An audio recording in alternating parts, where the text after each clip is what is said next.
Hi, good மார்னிங்க. இன்றைக்கி நம்ம விளாகில் என்ன பார்க்குறோம்னா, மார்னிங் ரொட்டீன் தான் பார்க்க போகிறோம். எப்போவுமே என்ன பண்ணுவேன்னா, காலையிலே பால் வாங்கிட்டு பால் காய்ச்சி எடுத்து வச்சுருவோம்.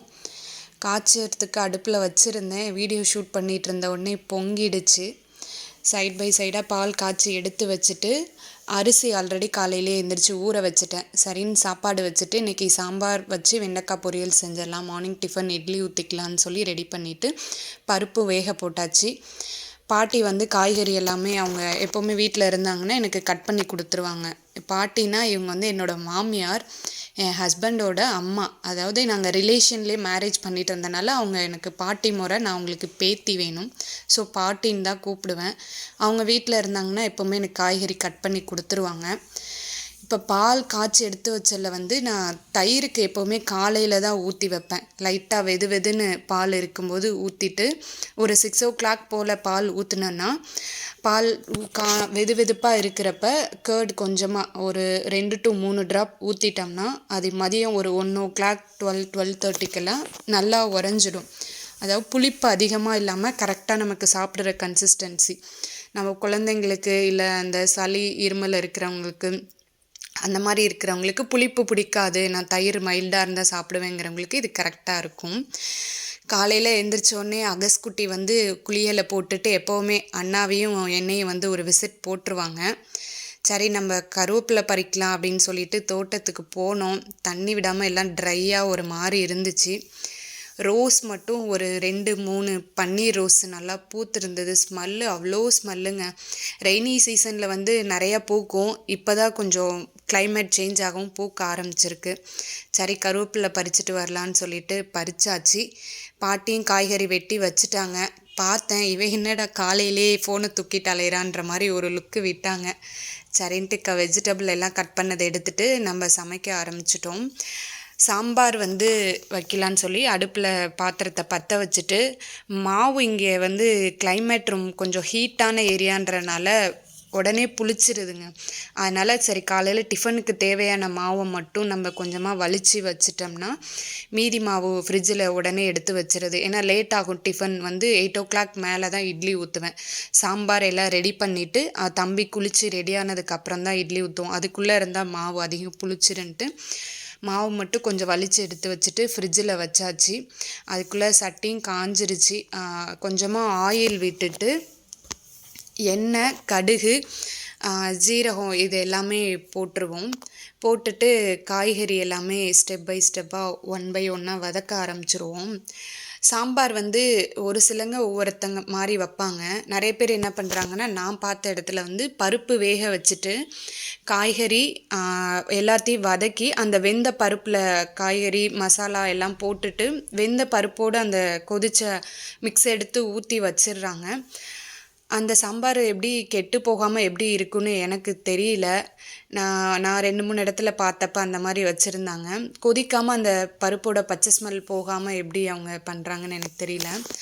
நாங்கள் எப்படி சாம்பார் வைப்போன்னா, காய்கறி, வெங்காயம், தக்காளி எல்லாமே வதங்கிட்டு மிளகாத்தூள், மஞ்சத்தூள், உப்பு தேவையான அளவு வதக்கிட்டு காய் நல்லா வெந்து வந்ததுக்கப்புறமா வேக வச்ச பருப்பை அதிலே ஊற்றிடுவாங்க. ஒவ்வொரு டைம் எனக்கு புளி ஊற்றிட்டு பருப்பு ஊற்றுவோம். அப்படி இல்லைன்னா பருப்பு ஊற்றிட்டு அதுக்கேற்ற மாதிரி புளி கன்சிஸ்டன்சி பார்த்துட்டும் ஊற்றிக்குவோம். பருப்பு வெந்துட்டு இருந்துச்சு. சரி, காயெல்லாம் நம்ம வதக்கி விட்டுட்டு தேவையான மஞ்சத்தூள், மிளகாத்தூள் எல்லாம் போட்டால் பருப்பு வேகிற கேப்பில் காய் வெந்து வந்துடும். அதுக்கப்புறம் கொஞ்சமாக புளி, அந்த பருப்பு போட்டு அந்த கொதி வரதுக்குள்ளே புளி ஊற வச்சுருந்தேன்னா புளி கரைச்சி ஊற்றிடுவோம்.